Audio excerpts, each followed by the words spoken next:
Hi, I'm Renee from ZHANE. When I'm in Australia, I'm watching Globalkool TV. So you stay tuned.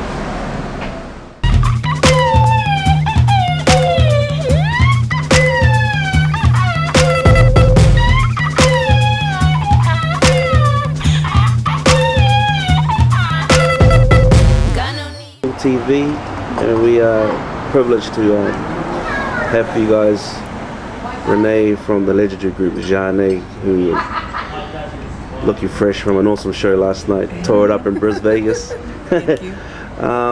Renee, first of all, thanks for allowing us to ask you some of these questions. But tell all the folks something that they don't know about ZHANE, like maybe the history and some of the things that you've seen coming up in the industry and stuff like that. Well, let's see, a little tidbit on the history of ZHANE. Our first recording was actually on Will Smith's album, Summertime, the home base album. Wow. That featured Summertime. Yep. And after that we met Latifah, who signed us into the business, Queen Latifah. Yep. And KG from Naughty by Nature. That's our crew. Wow. That's our crew, yeah. My partner left the group in the middle of the third album. She wanted to pursue a solo career, and so that's where ZHANE is. Then after that, I toured with Grammy legend, jazz Grammy legend, Roy Hartgrove. I did 3 albums with him, and I've been doing that on and off for the last 6 years, which was good because now I can produce, and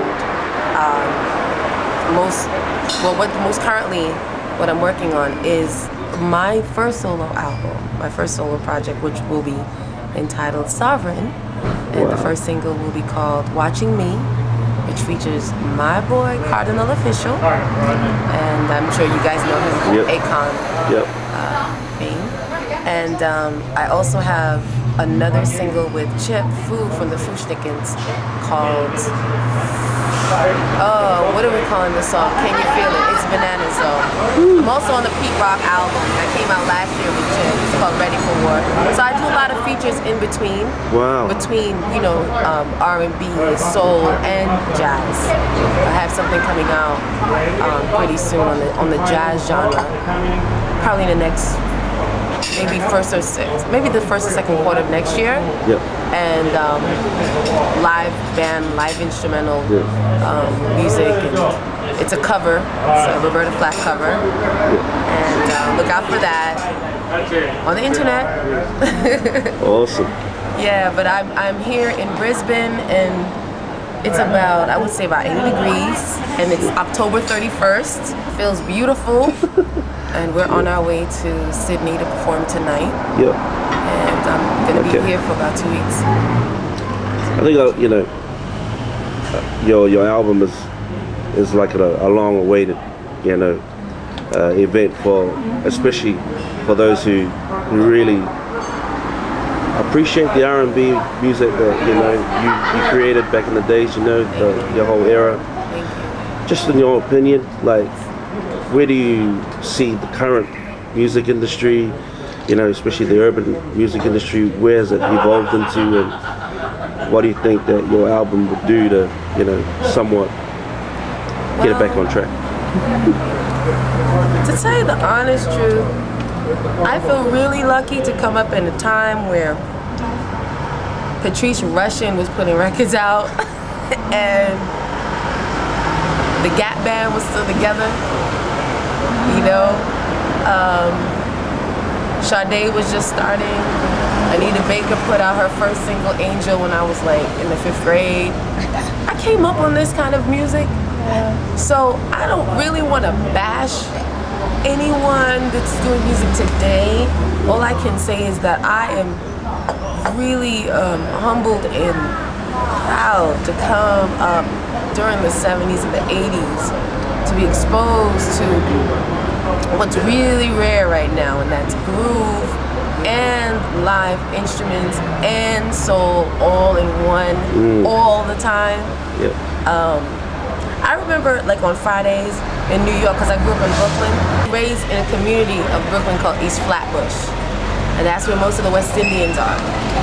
And so the culture in my neighborhood was really rich, and on Friday nights we'd listen to BLS, you know, WBLS, and Frankie Crocker was like a legendary DJ, rest in peace. But I remember when he would sign off, he played this song, here I go, here I go, here I go, here I go. That was James Moody. James Moody. Oh. James Moody's still alive, and he's a jazz legend. He's a jazz great. He's actually still playing with the Dizzy Gillespie All-Star Band, who I just saw last week at the Blue Note in New York Moody's City. Mood, right? Yeah, Moody's Mood for Love. Yeah. And the thing is, I'm 8 years old and I'm hearing this. This is jazz, and this is every night on R&B station on primetime radio. So, you know what I'm saying?